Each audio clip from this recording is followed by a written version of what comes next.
Et si la prochaine grande transformation du Cameroun ne se jouait pas dans les meetings politiques, mais dans les couloirs silencieux du palais présidentiel? Pendant que l'attention du public se concentrait sur les tensions post-électorales, un projet bien plus stratégique aurait avancé, presque à pas feutrés. Une réforme constitutionnelle, discrètement préparée et pilotée par l'un des hommes les plus influents du pouvoir. Bienvenue sur Radar 237, la chaîne qui observe l'actualité camerounaise, sans filtre mais avec responsabilité. Si vous aimez les analyses claires, les enquêtes qui expliquent les coulisses du pouvoir et les décryptages accessibles à tous, abonnez-vous maintenant, activez la cloche et rejoignez la communauté Radar 237. Parce que comprendre l'actualité, c'est déjà reprendre un peu de pouvoir. Partie 1. Une réforme préparée dans la discrétion. Pendant que les débats politiques occupaient les plateaux télé, pendant que les réseaux sociaux vibraient au rythme des commentaires sur la présidentielle et ses turbulences, un autre mouvement, beaucoup plus discret, se mettait en marche au sommet de l'État. Un mouvement silencieux. Pas de grandes déclarations publiques, pas de conférences de presse spectaculaires, pas de banderoles ni de meetings, juste des réunions, des consultations, des notes juridiques et des discussions dans les bureaux les plus stratégiques du pouvoir. C'est dans ce contexte que des informations publiées par le magazine Jeune Afrique ont attiré l'attention de nombreux observateurs. Selon ces révélations, la réforme constitutionnelle dont on parle depuis longtemps au Cameroun ne serait plus simplement une idée en discussion. Les travaux préparatoires seraient déjà avancés, et même techniquement prêts. Et au centre de ce chantier institutionnel, un nom revient avec insistance. Ferdinand Ngongo, secrétaire général de la présidence de la République. Dans l'organisation de l'État camerounais, ce poste est au loin d'être une simple fonction administrative. Le secrétaire général de la présidence est souvent décrit comme le chef d'orchestre de la machine présidentielle. C'est lui qui coordonne les dossiers, organise les circuits de décision, supervise les notes stratégiques et veille à ce que les décisions du chef de l'État soient exécutées.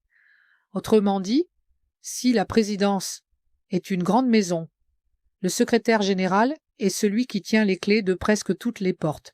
C'est donc à ce niveau que les travaux préparatoires de la réforme auraient été coordonnés.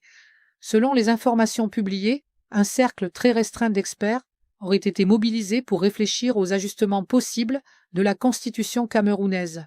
On parle notamment du conseiller juridique Jean-Claude Awala Wodougué, du politiste Luc Sinjoun, ainsi que d'autres spécialistes du droit constitutionnel dont les identités n'ont pas été rendues à public. Un groupe discret mais composé de profils reconnus dans le domaine du droit et de la science politique. Le choix d'un cercle aussi restreint n'est pas surprenant. Les réformes constitutionnelles sont généralement préparées dans un cadre confidentiel. Avant qu'un texte ne soit présenté publiquement, il doit être travaillé, relu, analysé, corrigé, parfois plusieurs fois. Chaque mot compte. Dans une constitution, une simple phrase peut changer l'équilibre d'un système politique entier. Et ceux qui ont déjà observé la manière dont fonctionnent les grandes décisions politiques au Cameroun savent une chose. Les dossiers les plus sensibles avancent souvent loin des projecteurs. C'est un peu la logique de la cuisine politique. On ne voit pas toujours comment le plat se prépare. Mais quand il arrive sur la table, tout le monde en parle. Dans le cas de cette réforme, les discussions auraient donc progressé dans un cadre très contrôlé, avec des experts chargés d'examiner différentes options pour faire évoluer certaines dispositions de la loi fondamentale. Et cela pose déjà une question importante. Pourquoi maintenant ? Pour comprendre ce timing, il faut regarder le contexte politique récent. Le Cameroun vient de traverser une période électorale intense avec la présidentielle d'octobre 2025. Comme souvent dans ce type de moment politique, les tensions, les contestations et les débats ont occupé une grande partie de l'espace public. Mais une fois les élections passées, le calendrier politique change. La pression électorale diminue, le rythme politique se transforme. Et c'est souvent dans ces périodes que les grandes réformes institutionnelles peuvent être envisagées. Parce qu'une réforme constitutionnelle, par définition, touche au cœur même de l'organisation de l'État. Elle ne concerne pas seulement les acteurs politiques du moment, elle peut influencer la manière dont le pouvoir sera exercé pendant des années, parfois même pendant des décennies. C'est donc un chantier qui demande du temps, de la réflexion et une certaine préparation. Dans ce dossier précis, le rôle attribué à Ferdinand Ngongo attire particulièrement l'attention de certains analystes. Depuis plusieurs années, il est considéré comme l'un des acteurs clés de l'appareil présidentiel. Son influence administrative et politique au sein de la présidence est régulièrement évoquée dans les analyses sur le fonctionnement du pouvoir au Cameroun. Le fait qu'il soit associé à la coordination d'un projet aussi stratégique que la révision de la Constitution montre l'importance accordée à ce chantier. Car modifier une Constitution, ce n'est jamais une décision anodine. C'est un peu comme réorganiser les fondations d'une maison. On ne déplace pas les piliers sans réfléchir à ce que cela va changer dans toute la structure. Les juristes qui travaillent sur ce type de texte doivent donc anticiper plusieurs scénarios. L'équilibre entre les institutions, les mécanismes de succession, les pouvoirs des différentes autorités de l'État et les conséquences juridiques des nouvelles dispositions. Autant dire que ce genre de travail demande une précision presque chirurgicale. Dans le même temps, il faut rappeler un principe essentiel du journalisme responsable. Les informations révélées par la presse constituent des éléments d'analyse, mais tant qu'un projet de réforme n'est pas officiellement présenté, certaines zones d'ombre peuvent subsister. Autrement dit, ce qui circule aujourd'hui relève encore du stade des révélations et des hypothèses basées sur des sources proches du dossier. Le contenu définitif d'un éventuel projet de réforme dépendra toujours de la décision politique finale et du processus institutionnel qui suivra. Mais une chose est claire. Si les informations publiées se confirment, cela signifie qu'un travail juridique important a déjà été effectué en amont. Et ce travail pourrait servir de base à une réforme majeure. Dans l'histoire politique de nombreux pays, les grandes transformations institutionnelles commencent souvent de cette manière. D'abord des réflexions techniques, ensuite des consultations discrètes. Puis un jour, le texte apparaît officiellement sur la table des institutions. Et là, le débat public commence réellement. Pour l'instant, au Cameroun, ce débat reste encore largement en coulisses. Mais les indices commencent à s'accumuler. Des discussions sur l'évolution de certaines institutions, des analyses sur la modernisation du système politique. Et maintenant, ces révélations sur un projet de réforme constitutionnelle déjà préparé. Tout cela alimente une question que beaucoup d'observateurs commencent à se poser. Si cette réforme est effectivement prête, comment pourrait-elle être introduite dans le processus institutionnel? Car une constitution ne se modifie pas simplement par décision administrative. Il existe une procédure précise. Et c'est justement cette procédure qui pourrait déterminer la prochaine étape de cette histoire politique. Dans la suite de ce reportage, nous allons donc examiner un autre aspect essentiel de ce dossier, la manière dont une réforme constitutionnelle peut être adoptée au Cameroun. Et pourquoi certains observateurs parlent déjà de la possibilité d'une session parlementaire extraordinaire. Partie 2. Comment une réforme constitutionnelle pourrait être adoptée? Maintenant qu'une chose semble claire, à savoir que des travaux préparatoires autour d'une réforme constitutionnelle auraient été menés dans la plus grande discrétion. Une autre question se pose immédiatement. Comment un tel projet pourrait-il devenir réalité? Parce qu'au Cameroun, la Constitution n'est pas un simple document que l'on modifie comme on corrige une note administrative. C'est la colonne vertébrale de l'État. Et toucher à cette colonne vertébrale exige une procédure bien précise. La loi fondamentale camerounaise prévoit un mécanisme clair pour sa propre modification. Selon l'article 63 de la Constitution, toute révision doit être adoptée par une majorité qualifiée des parlementaires. Concrètement, il faut l'accord des 3/5 des membres du Parlement. Autrement dit, il ne suffit pas qu'un projet existe, il faut aussi qu'il obtienne un soutien politique suffisamment solide pour franchir cette étape. Et c'est là que la question de l'équilibre politique au sein des institutions devient centrale. Au Cameroun, le paysage parlementaire est dominé par le Rassemblement démocratique du peuple camerounais, le RDPC, parti au pouvoir. Cette formation politique dispose d'une large majorité à l'Assemblée nationale, ce qui lui donne une capacité importante d'influence sur les grandes décisions législatives. Dans ce contexte, certains analystes estiment que si un projet de réforme constitutionnelle était officiellement introduit devant le Parlement, les conditions politiques pour son adoption pourraient exister. Bien sûr, cela dépendrait toujours de plusieurs facteurs, les débats parlementaires, Les discussions internes au sein des partis politiques et l'évolution du climat politique peuvent influencer l'issue d'un vote. Mais sur le plan purement arithmétique, la configuration actuelle du Parlement est un élément que beaucoup d'observateurs prennent en compte dans leurs analyses. C'est pourquoi une autre hypothèse circule dans les milieux politiques et médiatiques, celle d'une session parlementaire extraordinaire. Dans le fonctionnement des institutions camerounaises, le Parlement ne siège pas seulement lors des sessions ordinaires prévues par le calendrier habituel. Il peut aussi être convoqué en session extraordinaire lorsque des dossiers jugés importants doivent être examinés. Et lorsqu'un texte touche directement à la Constitution, on comprend facilement pourquoi certains évoquent cette possibilité. Une session extraordinaire permettrait de concentrer les débats sur un objectif précis.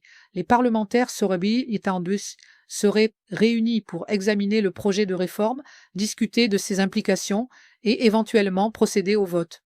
Ce type de procédure n'est pas exceptionnel dans la vie politique. Lorsqu'un État souhaite modifier ses institutions, il arrive souvent que le calendrier parlementaire soit ajusté pour permettre un examen approfondi du texte. Mais derrière la mécanique juridique, il existe aussi une dimension politique, car une réforme constitutionnelle ne concerne pas seulement les articles d'un texte juridique, elle touche à la manière dont le pouvoir est organisé et exercé. Elle peut modifier les équilibres entre les institutions. Elle peut redéfinir les responsabilités de certaines autorités.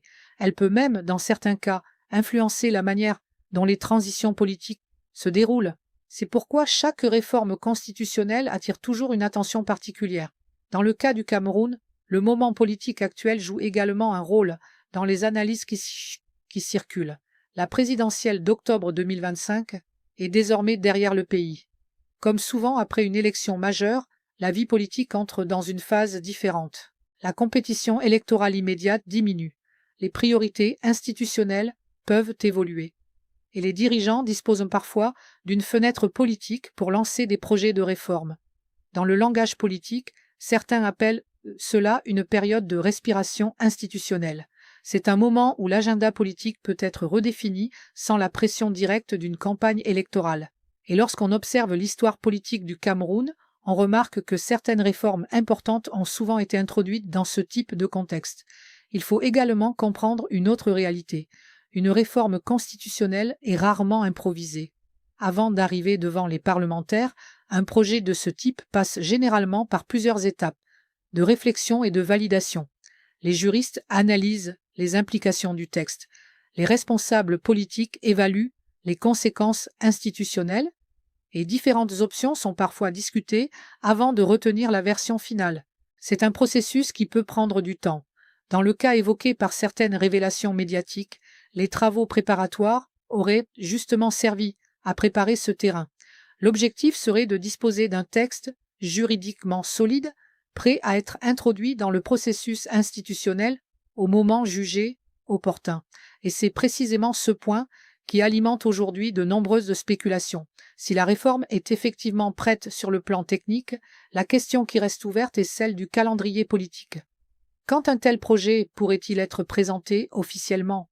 Pour l'instant, aucune annonce officielle n'a été faite concernant la présentation d'un texte de réforme constitutionnelle devant le Parlement. Mais l'idée d'une session parlementaire extraordinaire revient régulièrement dans les discussions politiques. Certains observateurs y voient notamment une option plausible si les autorités décident d'accélérer le processus.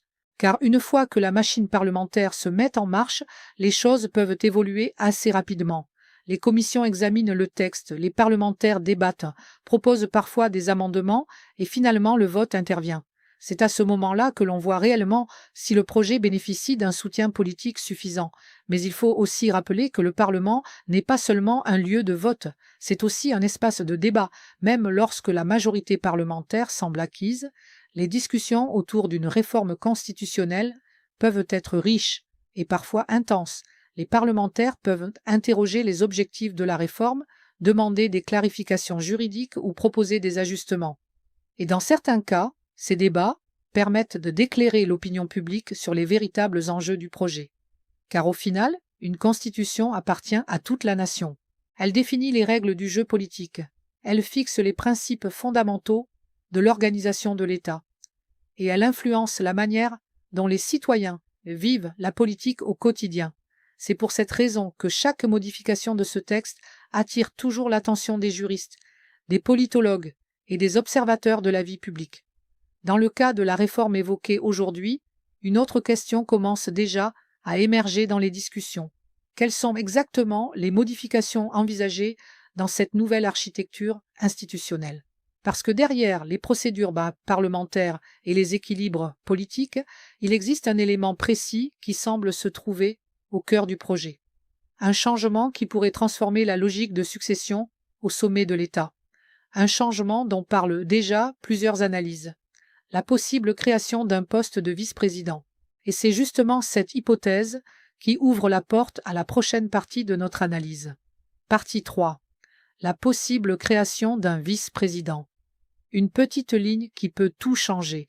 Lorsqu'on parle de réforme constitutionnelle, certaines modifications passent presque inaperçues. Une phrase modifiée ici, un article reformulé là. Mais parfois, une seule idée suffit à changer toute la logique d'un système politique. Dans le cas du Cameroun, l'une des propositions qui attire le plus l'attention dans les discussions autour de cette réforme serait la création d'un poste de vice-président. À première vue, cela peut sembler être un simple ajustement institutionnel. Un nouveau poste dans l'organigramme de l'État. Un titre de plus dans la hiérarchie du pouvoir. Mais en réalité, derrière cette idée apparemment simple, se cache une transformation potentiellement majeure de l'équilibre institutionnel du pays. Pour comprendre pourquoi cette proposition suscite autant d'intérêt, il faut revenir à la manière dont fonctionne actuellement la Constitution camerounaise. Aujourd'hui, en cas de vacance du pouvoir présidentiel, c'est le président du Sénat qui assure l'intérim. Ce mécanisme est clairement prévu par la Constitution. Il permet d'assurer la continuité de l'État si le chef de l'État se trouve dans l'impossibilité d'exercer ses fonctions. Le président du Sénat devient alors président par intérim, le temps que de nouvelles élections soient organisées. C'est une règle qui fait partie de l'architecture institutionnelle actuelle. Mais avec l'introduction d'un poste de vice-président, cette mécanique pourrait être profondément modifiée. Dans ce nouveau schéma, le vice-président deviendrait la personne appelée à prendre le relais en cas d'empêchement du chef de l'État. Et c'est là que la réforme prend toute sa dimension.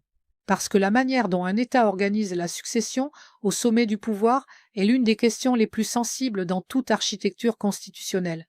Qui prend les commandes en cas d'imprévu? Comment garantir la stabilité de l'État dans un moment délicat?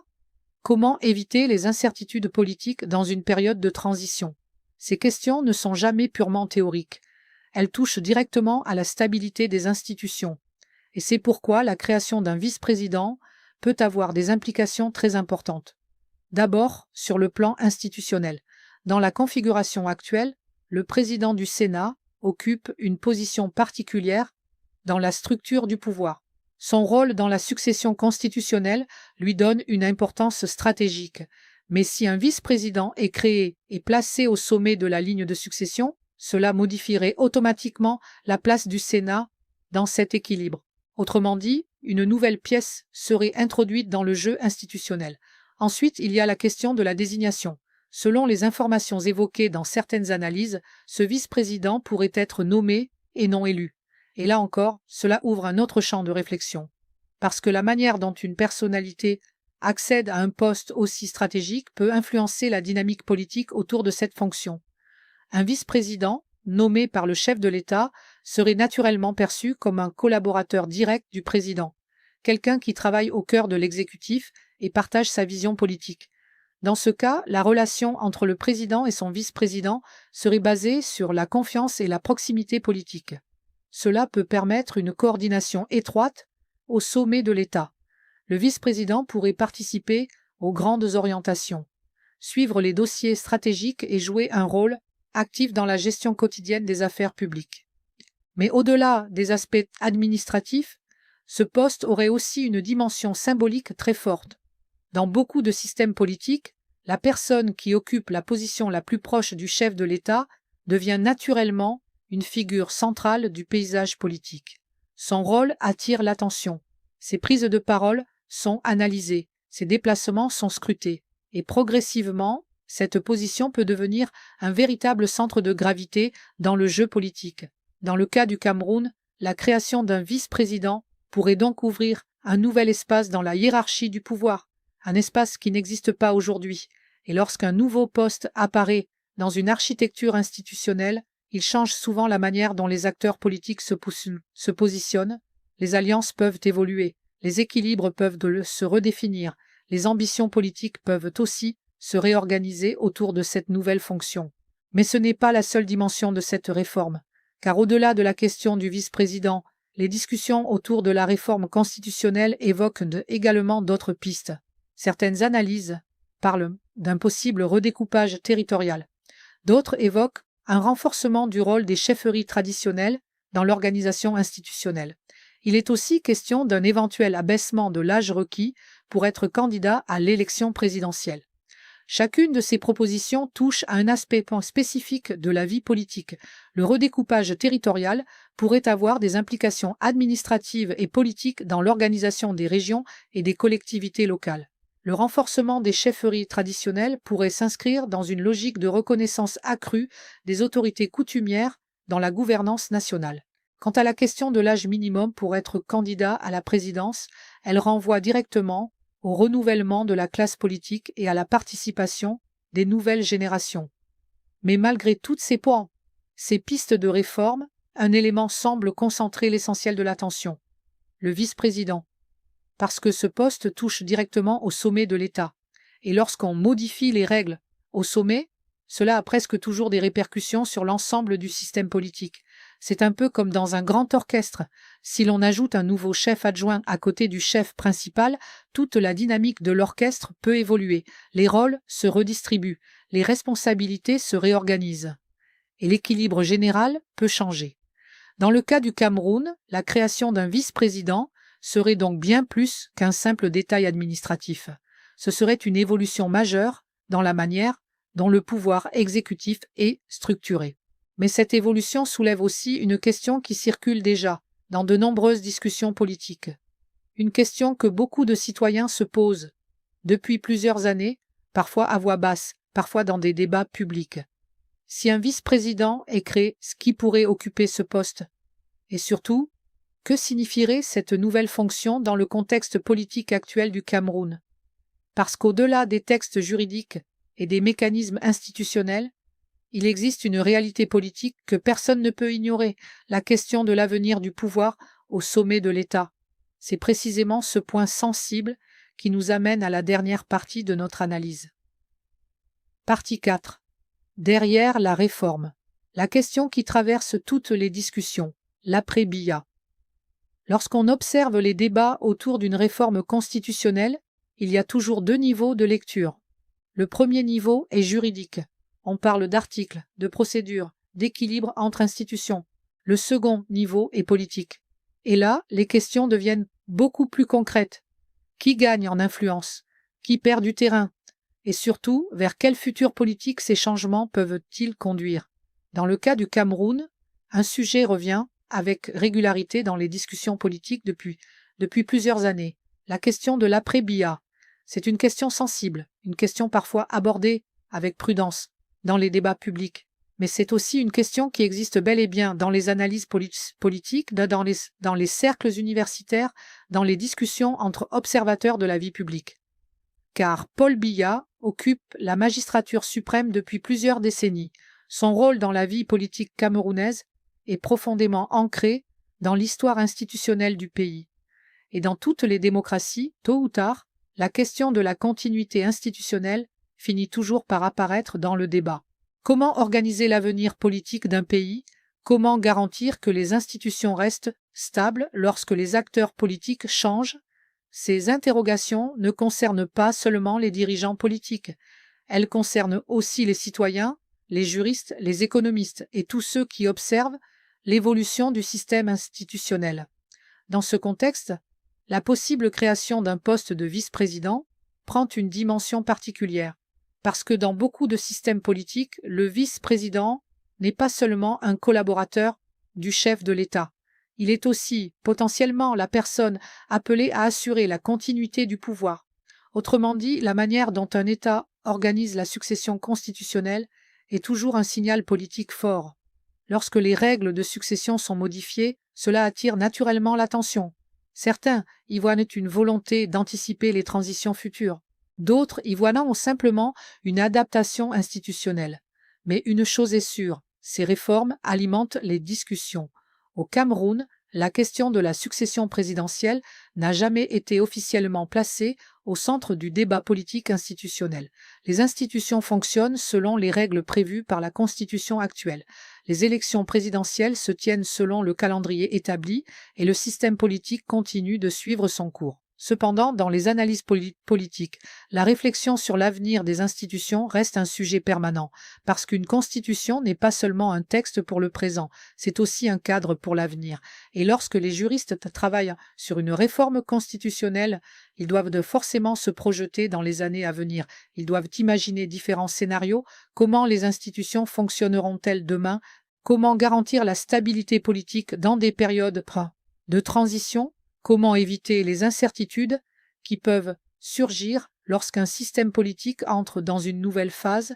Ce sont des questions très sérieuses qui demandent des réponses réfléchies. Et c'est précisément pour cette raison que les réformes constitutionnelles sont souvent préparées avec une grande prudence. Chaque mot peut avoir des conséquences importantes. Chaque modification peut produire des effets sur la manière dont le pouvoir est exercé.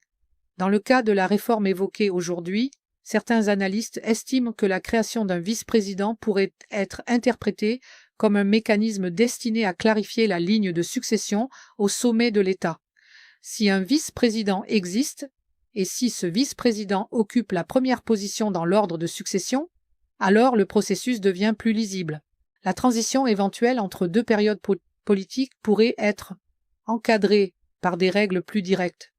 C'est l'un des arguments souvent avancés par ceux qui défendent ce type d'architecture institutionnelle. Mais bien sûr, ce type de réforme suscite aussi des interrogations, parce qu'au-delà des textes juridiques, la politique reste un domaine où les perceptions jouent un rôle important. Lorsque l'on modifie les règles du jeu au sommet de l'État, les observateurs cherchent toujours à comprendre ce que ces changements peuvent signifier pour l'avenir du système politique. Qui pourrait occuper ce poste de vice-président si la réforme voit le jour ? Quel rôle concret cette fonction jouerait-elle dans la gouvernance quotidienne? Et surtout, comment cette nouvelle position s'intégrerait-elle dans l'équilibre actuel du pouvoir? Pour l'instant, aucune réponse officielle n'a été apportée à ces questions. Et il est important de rappeler un principe fondamental. Tant qu'un projet de réforme constitutionnelle n'a pas été officiellement présenté et débattu, beaucoup d'éléments restent au stade de l'analyse ou de l'hypothèse. Les institutions suivent leur rythme. Les décisions politiques se prennent selon des processus précis. Mais une chose est certaine, lorsqu'une réforme constitutionnelle est envisagée, elle attire toujours l'attention parce qu'elle touche à l'architecture même de l'État. Et dans le cas du Cameroun, cette architecture a été construite au fil de plusieurs décennies d'évolution politique. Chaque modification de la Constitution devient donc un moment important dans la trajectoire institutionnelle du pays.